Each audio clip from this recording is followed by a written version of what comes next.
তোমরা যারা ক্লাস 12 অর্থাৎ দ্বাদশ শ্রেণীর 4th সেমিস্টারের ছাত্রছাত্রী আছো এবং তোমাদের রাষ্ট্রবিজ্ঞান সাবজেক্ট আছে, তোমাদের জন্য আজকের ক্লাসটা খুবই গুরুত্বপূর্ণ।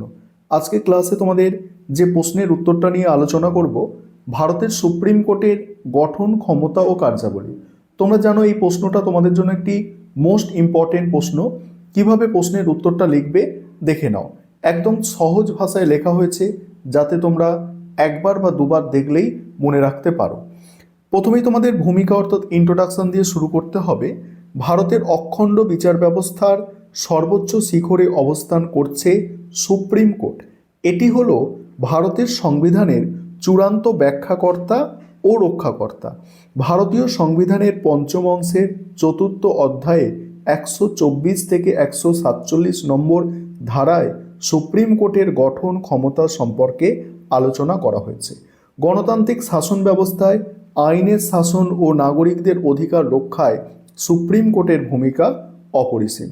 এবারে সুপ্রিম কোর্টের গঠন, এই পয়েন্টটা বোঝো। সংবিধানের 124-এর 1 নম্বর ধারা অনুযায়ী সুপ্রিম কোর্টের গঠন সম্পর্কে বলা হয়েছে। শুরুতে একজন প্রধান বিচারপতি ও 7 জন অন্যান্য বিচারপতি নিয়ে এই আদালত গঠিত হয়েছিল।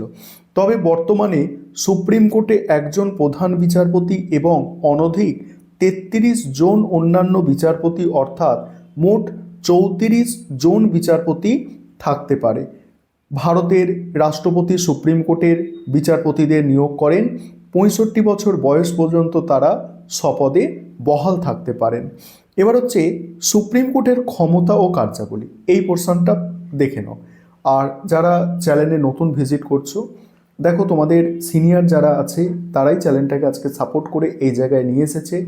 তোমরা সাপোর্ট করবে সেটাই আশা রাখবো এবং তোমরা ভালো করে প্রশ্নগুলো তৈরি করো, যেগুলো আমি এই কদিন ধরে আলোচনা করছি। দেখবে তোমাদের পরীক্ষা খুবই ভালো হবে। এবারে কার্যাবলী দেখো, কার্যাবলীকে প্রধানত 5 ভাগে ভাগ করা যায়। প্রথম হচ্ছে মূল এলাকা। এখানে কি বলা হচ্ছে দেখো, সংবিধানের 131 নম্বর ধারা অনুযায়ী এমন কিছু বিরোধ আছে যার বিচার সরাসরি সুপ্রিম কোর্টেই শুরু করতে হয়, অন্য কোনো নিম্ন আদালতে করা যায় না। একে মূল এলাকা বলে। 1 নম্বর পয়েন্ট, মূল এলাকায় কি কি মূল এলাকা আছে? ভারত সরকারের সঙ্গে এক বা একাধিক রাজ্য সরকারের বিরোধ, ধরো ভারত সরকারের সঙ্গে পশ্চিমবঙ্গ রাজ্য সরকারের বিরোধ, এইসব বিরোধ বাদলে সুপ্রিম কোর্টের মূল এলাকায় যেতে হবে, হাইকোর্টে এইসব বিচার হবে না। 2 বা ততোধিক রাজ্য সরকারের নিজেদের মধ্যে বিরোধ আর সংবিধানের ব্যাখ্যা সংক্রান্ত কোনো জটিল প্রশ্ন, এটা গেল মূল এলাকা। তারপরে আপিল এলাকা। সুপ্রিম কোর্ট হলো ভারতের সর্বোচ্চ আপিল আদালত। হাইকোর্টের রায়ের বিরুদ্ধে এখানে আপিল করা যায়। একে 3টি ভাগে ভাগ করা যায়। একটা হচ্ছে সংবিধানের ব্যাখ্যা। হাইকোর্ট যদি মনে করে কোনো মামলায় সংবিধানের ব্যাখ্যার প্রয়োজন আছে, তবে সুপ্রিম কোর্টে আপিল করা যায়। 2 নম্বর হচ্ছে দেওয়ানি আপিল। বর্তমানে যে কোনো অঙ্কে বলছে, বর্তমানে যে কোনো টাকার অঙ্কের দেওয়ানি মামলা হাইকোর্টের রায়ের বিরুদ্ধে সুপ্রিম কোর্টে আপিল করা যায়। ফৌজদারি আপিল, মৃত্যুদণ্ড বা যাবজ্জীবন কারাদণ্ড সংক্রান্ত মামলায় হাইকোর্টের রায়ের বিরুদ্ধে সুপ্রিম কোর্টে আপিল করা যায়। তারপর হচ্ছে পরামর্শদান এলাকা। এখানে কি বলা হচ্ছে, সংবিধানের 143 নম্বর ধারা অনুযায়ী রাষ্ট্রপতি যদি মনে করেন যে দেশের স্বার্থে কোনো আইনগত বা জনগুরুত্বপূর্ণ বিষয়ে সুপ্রিম কোর্টের মতামতের প্রয়োজন, তবে তিনি আদালতের কাছে পরামর্শ চাইতে পারেন। তবে আদালত পরামর্শ দিতে বাধ্য নন, রাষ্ট্রপতিও সেই পরামর্শ মানতে বাধ্য নন। তারপর লেখজারি এলাকা। নাগরিকদের মৌলিক অধিকার রক্ষা করা সুপ্রিম কোর্টের অন্যতম প্রধান কাজ।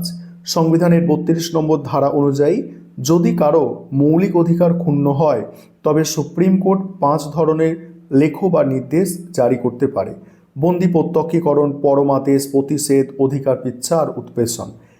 এই কারণে সুপ্রিম কোর্টকে মৌলিক অধিকারের রক্ষাকর্তা বলা হয়।